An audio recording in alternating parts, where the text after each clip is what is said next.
Hello guys, welcome to my another new vlog. আশা করি তোমরা সবাই ভালো আছো, আমিও ভালো আছি। আজকে তোমাদের সাথে শেয়ার করব একটা রান্নার রেসিপি। এটা হলো ফুলকপির রোস্ট।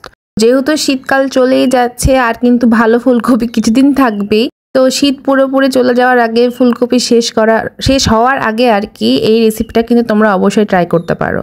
তো প্রথমে আমি এই ফুলকপিগুলোকে কেটে ভালো মতন ধুয়ে নিয়ে এগুলোকে এখন একটু ফ্রাইং প্যানে তেল দিয়ে আস্তে আস্তে ভেজে নিচ্ছি, যাতে এটা ভাজা ভাজাও হয় প্লাস আস্তে আস্তে সুন্দরভাবে সিদ্ধ হয়ে যায়।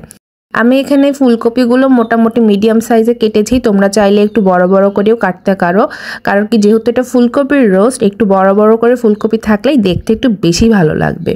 তো এই তো এখন হচ্ছে এগুলোকে আমি ভালো মতন ভেজে নেওয়ার পর একটা বোলের মধ্যে তুলে নিচ্ছিলাম।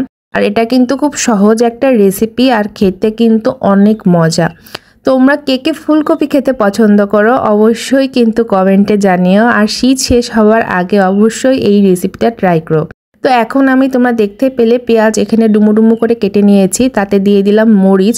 আর পেঁয়াজ মরিচটা তেলের মধ্যে একটু ভেজে নেওয়ার পর তাতে আমি দিয়ে দিয়েছিলাম জল। তারপর এটা আমি ব্লেন্ডারে নিয়ে নিলাম। আর এখানে আমি আগে থেকে দুধ জাল করে রেখেছিলাম, তোমরাও কিন্তু দুধটা দিয়ে এই রোস্টটা রান্না করবে। তো যে পেঁয়াজটা আমি এখানে তৈরি করে নিলাম, সেটার একটা পেস্ট আমি বানিয়ে নিলাম এখন আমি আবার ফ্রাইং প্যানে তেল দিয়ে একটু বাটা মশলা দিচ্ছিলাম। তোমরা এখানে তোমাদের পছন্দ মতো মশলা ইউজ করতে পারো, পেঁয়াজ বাটা, আদা বাটা, রসুন বাটা, জিরা বাটা।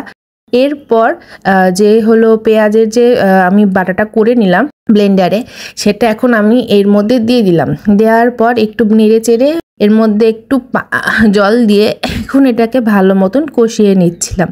তো দেখো এই মুহূর্তে কিন্তু কালারটা খুব সুন্দর চলে আসছিল, একটা ব্রাউন কালার। এখন এর মধ্যে আমি আগে থেকে ভেজে রাখা ফুলকপিগুলো দিয়ে দিলাম। এখন ফুলকপিগুলো দেওয়ার পর এগুলোকে আমি ভালো মতন নেড়ে চেড়ে নিচ্ছিলাম, যাতে সবগুলো ফুলকপির গায়ে ভালো মতন মশলাগুলো লেগে যায়। তারপর রান্না করার 5 থেকে 10 মিনিট পর আমি এখানে অ্যাড করে দিলাম আগে থেকে জাল করে রাখা লিকুইড দুধটা। এরপর অনবরত ভালো মতন এটাকে নাড়াচাড়া করতেছিলাম আমি।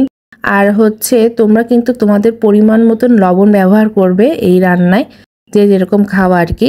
তো এই মুহূর্তে আমি ঢাকনা দিয়ে ঢেকে দিলাম কিছুক্ষণ ভালো মতন সিদ্ধ হওয়ার জন্য, আর যাতে ফ্লেভারগুলো ফুলকপির মধ্যে ভালো মতন ঢোকে সেই জন্য।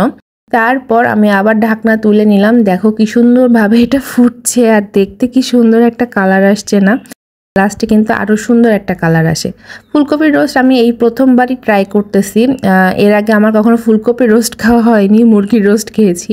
একদম রান্নার লাস্টের দিকে আমি এখানে অ্যাড করে দিচ্ছিলাম চিনি, আর ঘিও কিন্তু অ্যাড করতে হবে। এটা না আমি ভিডিও নিতে ভুলে গিয়েছি। একদম রান্নার শেষে যখন এটা আমরা পরিবেশন করব তখন উপর দিয়ে একটু ঘি ছড়িয়ে দিতে হবে, তাহলে একটা সুন্দর ঘ্রাণ আসবে। আর চিনিটা কিন্তু অবশ্যই তোমরা তোমাদের টেস্ট মতন নিবে। তো এই দেখো কালারটা এত দারুণ আর একটা ঘন টেক্সচার আসছে। এটা খেতে যা মজা লাগে ভাত দিয়ে, শুধুমাত্র এই একটা তরকারি দিয়ে 1 প্লেট ভাত খেয়ে নেওয়া সম্ভব। তোমরা কে কে এই ফুলকপির রোস্টটা বানাতে পারো অবশ্যই কমেন্টে জানিও। আর আমার এই রেসিপিটা দেখে কেউ যদি এই ফুলকপির রোস্টটা ট্রাই করে থাকো অবশ্যই কিন্তু আমার সাথে ছবি শেয়ার করো, আমি তোমাদের ছবিগুলো আমার ডেতে শেয়ার করব। তো আজকের মতন এখানেই শেষ করছি। সবাই ভালো থেকো। আজকের মতন টাটা।